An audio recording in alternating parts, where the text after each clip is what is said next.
আমার এমন যেন না হয়, আমার অনেক কষ্ট লাগবে, কারণ আমরা অনেক কষ্ট করতেছি এতগুলা বছর ধরে। সালতা নগরকান্দা একটা মডেল উপজেলা হিসেবে সারা বাংলাদেশে পরিচিতি লাভ করুক। অনেক কষ্ট লাগবে যদি আপনারা মনে করেন যে দলপক্ষ আমার প্রতিপক্ষ ধানের শীষ, আমি ধানের শীষের বিরুদ্ধে যাব। এই কাজটা করেন না। এই কাজ যদি করেন নাফরমানি কাজ হবে, মুনাফিকি কাজ হবে।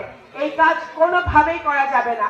এইবার এই 12ই ফেব্রুয়ারি আমাদের সুযোগ আসছে, আমাদের গণতন্ত্রের প্রতিষ্ঠার, ভোটাধিকার প্রতিষ্ঠার এবং একটি সুন্দর দুর্নীতি মুক্ত, মাদক মুক্ত, চাঁদাবাজি মুক্ত নগরকান্দা একটা সদ্যসত ইউনিয়ন গড়ার।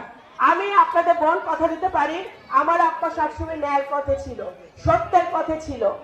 এই যে ফ্যামিলি কার্ড, এই যে মা বোনরা ফ্যামিলি কার্ড, বিএনপি যদি সরকারে আসে আল্লাহ দিলে প্রত্যেক পরিবারে মায়ের নামে ছবিওয়ালা ফ্যামিলি কার্ড হবে। যে ফ্যামিলি কার্ড ব্যবহার করে আপনারা প্রত্যেকটা পরিবার আপনারা সুবিধা পাবেন। বিএনপি যদি আল্লাহ দিলে, যদি বিএনপি সরকারে আসে জনগণের ভোটে, কৃষকরা কৃষক কার্ড পাবে।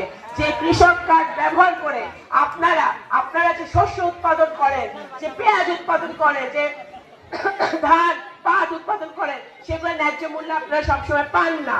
সেই ন্যায্য মূল্য যাতে আপনারা পান, সরকার যাতে আপনাদেরকে ভালো দেখতে পারে, সেটার জন্য কৃষক কার্ড দেওয়া হবে যদি বিএনপি সরকারে আসে।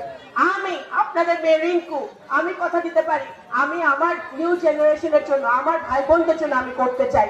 আমি চাই নগরকান্দার ছেলেমেয়েরা, নগরকান্দার ছাত্র সমাজ, যুব সমাজ নগরকান্দার মাটিতে চাকরি করবে। সেই জন্য এখানে মিল, কারখানা, ইন্ডাস্ট্রি হবে।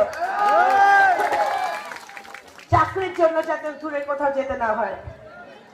আমি কথা বাড়াইতে চাই না, অনেক বেলা হয়েছে। আমি শুধু এতটুকুই বলবো যে আমরা 11 তারিখ সকাল থেকে 12 তারিখ রাত পর্যন্ত, 11 তারিখ সকাল থেকে 12 তারিখ রাত পর্যন্ত প্রত্যেকটা ধানের শীষে ভোট পাহারা দিতে হবে। প্রত্যেকটা পাহারাদার হিসেবে কাজ করতে হবে। রেজাল্ট শীট হাতে নিয়ে 12 তারিখ রাতে বাড়িতে না ফেরা পর্যন্ত প্রত্যেকটা ধানের শীষে ভোট পাহারা দিতে হবে। আমরা চাই সুষ্ঠু ভোট হোক, স্বাভাবিক ভোট হোক। আমাদের সকল মা বোনরা হিন্দু মুসলমান সবাই মিলে নিশ্চিন্তে স্বাভাবিক নিরাপত্তার সাথে ভোট দিতে যাবে। ইনশাআল্লাহ ধানের শীষকে বিজয় লাভ করিয়ে আমরা যেন আল্লাহ তাআলা যেন আমাকে আপনাদের সেবা করার সুযোগ দেয়, এই দোয়া করে আমি আমার বক্তব্য শেষ করছি। আসসালামু আলাইকুম।